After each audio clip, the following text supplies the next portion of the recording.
everybody. Welcome back to another episode of the Daily News Africa, a place where we aim to inform, entertain, and inspire you.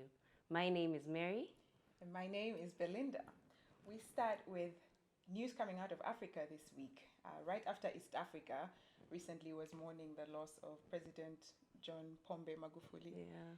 The Central African country of Chad has lost its president as well. President Marshall, actually, Idris Deby, died at the front line this week. And this was right after he had just, Been announced, or well, it was provisional results. Yeah, provisional results of him getting into his sixth term as president. Now he's been a president from the year 1990 to the year 2021. So those are 31 years. So he's been seen as kind of a dictator, you know? Oh, definitely one of the longest serving presidents on the continent. And longest serving equals dictator in Africa. Yeah. Often, yes. Because granted, the multi-party system came into effect much later in his term. It's always a journey. And that was when he was, they say he was elected legally. Yes. And then they say, start counting. Subsequently, the other elections were, fraudulent and what. And I don't know, typical of Africa.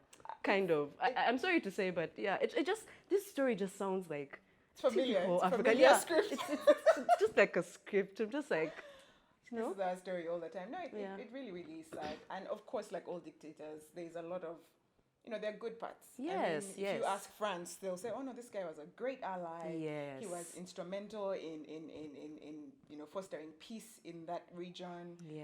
With helping out in fighting Boko Haram. Right. And all these other groups linked Al-Qaeda, to Al-Qaeda, yes.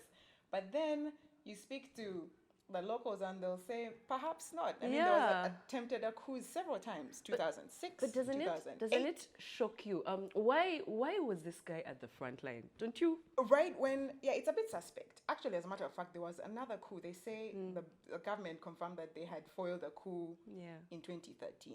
And this time it involved an MP and possibly the army, a part of the army. So it's a bit suspect that he died on the front line when elections were going on. Exactly. It could be one of those stories that, probably they abandoned ship, but, this could be our chance. Yes. And it actually worked. But it's sad. It really is. Yeah, but his son took over.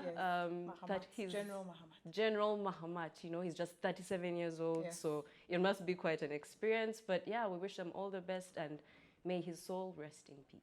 Amen.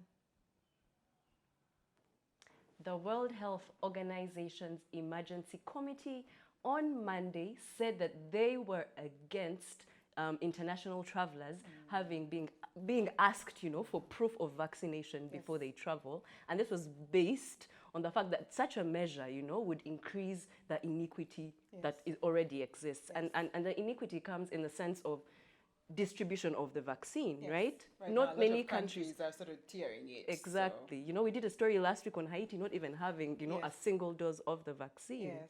So it's one of those things where, like, if these countries are starting to, require vaccine passports and things. Yes, there are people still queuing in line for the said vaccine. Exactly. Yeah, it's going to be, this story, I'm happy that the WHO is stepping in to sort of, tell which they should. But also, unfortunately, or fortunately, maybe, I don't know, it's too early to tell.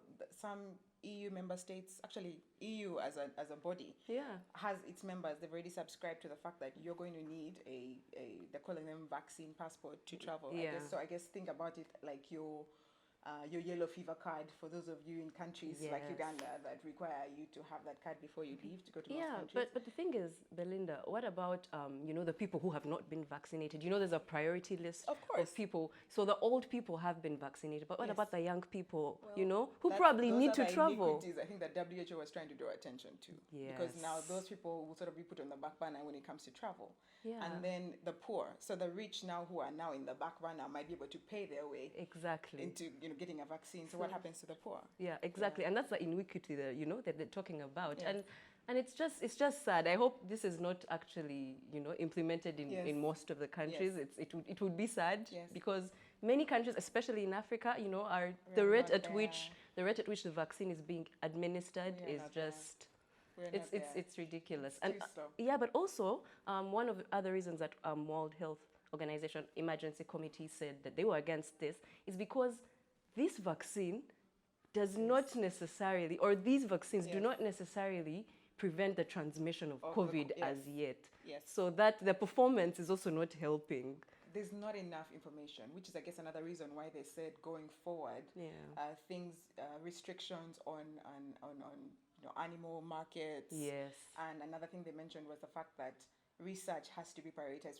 Research into vaccines has to sort of be, what's the word? Prioritized. Yes, prioritized, really, fast-tracked, because for such a time as this, it's extremely critical that things like this move faster, because then we wouldn't be in this place. It would probably have been rolled out faster and we wouldn't be in this position. Yeah, but we're grateful, that, these bodies actually work, right? Yeah. The World Health Organization stepping in and, stopping, stuff like this from happening.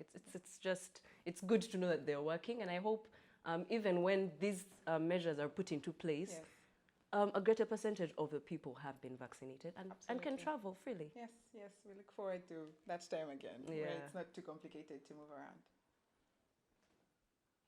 In a related story, US drug maker Pfizer has confirmed that the doses of its vaccine that were found in Mexico and Poland were indeed fake. This is according to US media.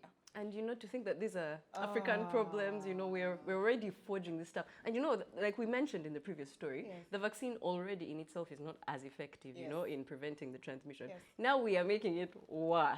We're selling fake ones. I think we're selling water. At the price? The price tag? What's the price tag? $1,000 for a fake vaccine. Approximately 3.8 million Ugandan shillings, on like, a COVID vaccine. And then I still get COVID? No, I still, my mind is blown, because I'm just like, this has not even happened in Africa. No, it I'm hasn't. just like, what? Did Europe beat us to this? Did America beat us to this? Mexico? But it goes to show, how scarce, the vaccine is already in those countries. They're already struggling. And to be fair, Africa, God has been good. We've not suffered as much as Europe and the Americas have. Yes, true. So I guess there's an actual desperation in the community for this vaccine, and so for this to happen, actually, the Wall Street Journal reported that at a clinic in Mexico, 80 people had taken the vaccine. The $1,000. Can you imagine? Vaccine. And then, yes, they did confirm that, okay, it was harmless in terms of, physically it was harmless. Yeah. But at the same time, you paid $1,000 for something that is doing absolutely nothing for That's you. the thing, like water, right?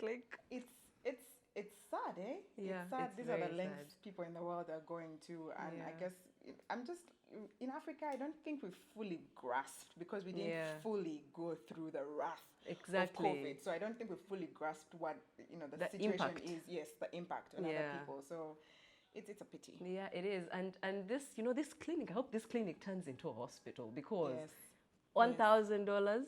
80 people. I know. You had better become a hospital. Like what? 80,000, we're good. That's really that's just enough money to just I hope they close them down. Right? There should have been checks to ensure that the vaccine was legitimate. Yeah, but again, these are the things that are going to happen. With this COVID-19 pandemic that is with us and is going to stay with us. So last week we were cautioning people to make sure it's not expired. Now we are cautioning you to make sure it's not expired and it's not fake. Right. So just stay tuned, keep your ears on the ground, be careful whatever vaccine you are getting. I don't know how we can double check that, to be honest.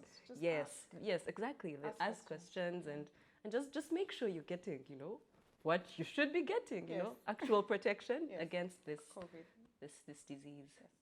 And on that note, we'll always remind you, please do follow the COVID-19 guidelines. Make sure you wear your mask, wash your hands, sanitize, social distance as much as possible, and be very careful. Absolutely. Yeah. People have got the shot. Some of them are thinking now they're immune. And they can't transmit. They can't catch it. It's still very real. Yeah. So please ensure that you do follow the SOPs and the guidelines. Until next week, we'll be right here to bring you more stories to entertain, inform, and inspire you. Same time, same place. Okay, bye. Bye.